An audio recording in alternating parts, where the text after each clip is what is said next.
Here is one more example that we're going to do as far as determining hydrostatic force felt. Here is a circular plate this time. Circular plate is submerged so that the top of the circular plate is 2 meters below the surface of the water, and the radius of the circular plate is 3 meters. Now, number one piece of advice that I have for you is that whenever it comes to circles, define the depth of the middle of the circle as being x equals 0. If you don't do this, you're going to wind up having to do a substitution where you turn this value into x equals 0 anyway, because it's going to involve completing the square, and you're not going to have a good time with this.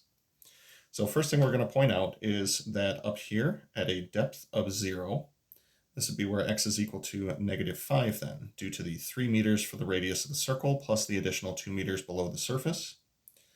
And at a depth of 5 meters, we're at x equals 0. As such, it is going to be safe to assume that your depth as a function of x is simply going to be x plus 5. Now, it is the length that is going to be the interesting part for this. As far as the closed interval from a to b is concerned, we are starting 3 meters above x equals 0 and going to 3 meters below x equals 0. So top of the plate at a depth of 2 meters, according to what we just put together, at a depth of 2, this is going to be an x value of -3. And the bottom of the circular plate, this is where we're at a depth of 8, also known as x equals 3. So when we're setting up our integral, we're going to be going from -3 to +3. Now the length is going to be the interesting part. So I am going to pop this circle out like so. This goes here. And then we're going to approximate the length at any point with one of our little sample rectangles. Now with that in mind, we've defined this spot right here to be x is equal to 0. If I were to connect this out to this point right here, that would be simply a radius of the circle. That's going to be 3 meters.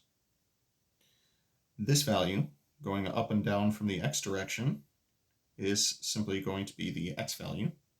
And then this right here, this right triangle that we are creating, this is actually half of L. This is due to the fact that the entire rectangle would be L.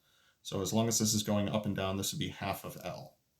So what we're saying, according to the Pythagorean theorem, is that L over 2, quantity squared, plus x squared is equal to 3 squared.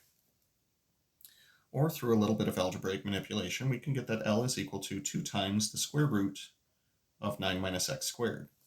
It is not necessary for us to use plus or minus on that radical due to the fact that the length is a quantity that is going to be positive all the way through here. So simply the positive square root. Now we are dealing with metric units, so when we're setting up our integral, the total hydrostatic force is going to be the definite integral from a to b of rho times g times d times L times the width. So limits of integration will be from -3 to +3. Rho times g, let's use a little shortcut for that and call that 9800. Depth we defined as x plus 5. And the length was 2 times the square root of 9 minus x squared. Width of one of those little rectangles was simply a little dx. Now, how we evaluate this monstrosity, there's an easy way to do it and there's a hard way to do it. The hard way to do it is to recognize that we have the square root of 9 minus x squared here and use a trigonometric substitution. What we're going to do, however, is going to be a little bit more fun than that. So first thing we're going to do is pop out the 9800, which I failed to do on the previous video. Going from -3 to +3. Should probably pop out that 2 as well. 2. And then we'll have x plus 5 times the square root of 9 minus x squared dx. Now what I'm going to do is a couple of Calc 1 properties of definite integrals. I'm going to distribute this radical to both of the terms inside the parentheses, and I'm going to break it up at this plus sign.